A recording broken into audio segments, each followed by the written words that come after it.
Enfin, enfin, enfin un parquet européen.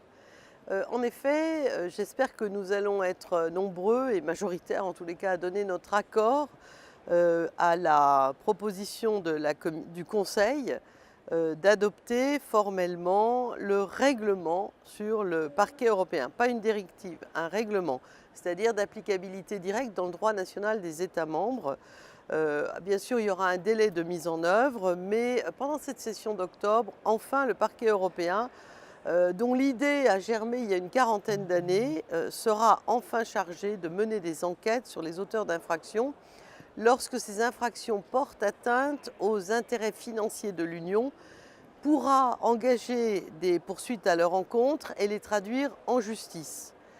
À l'heure actuelle, seules les autorités nationales peuvent mener des enquêtes sur les cas de fraude qui seraient liés à l'application des règles de l'Union européenne et engager des poursuites dans cette catégorie matérielle d'infraction, c'est-à-dire les intérêts financiers de l'Union. Leur juridiction, jusqu'à présent, s'arrêtait aux frontières nationales.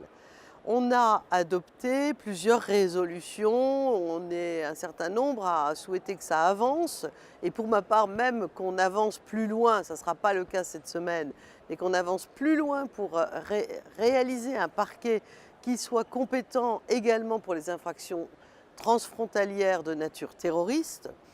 Mais on a été nombreux à demander à créer un parquet européen pour donc aboutir à ces objectifs d'efficacité en fait de la sanction et tout en veillant bien sûr à préserver l'indépendance des procureurs. Donc le parquet européen finalement va être mis sur pied dans le cadre de la procédure de la coopération renforcée puisque pour ce type de texte, il aurait fallu l'unanimité. Ne la trouvant pas, on a décidé à une vingtaine d'États de le créer.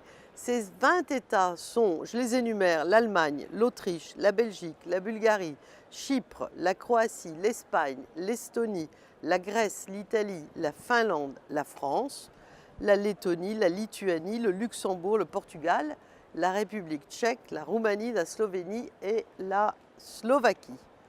Donc quelques États ont décidé de ne pas participer au système, mais ils pourront rejoindre dès qu'ils en auront le souhait.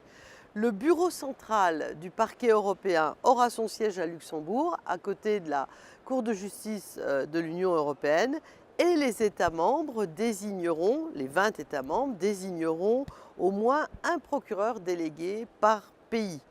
La liste des infractions graves qui relèvent de la compétence du parquet européen, j'espère, sera étendue ensuite, j'espère rapidement, mais l'utopie fait partie de la volonté pour aboutir à des actions, donc je ne désespère pas, pour inclure en fait les infractions de nature terroriste.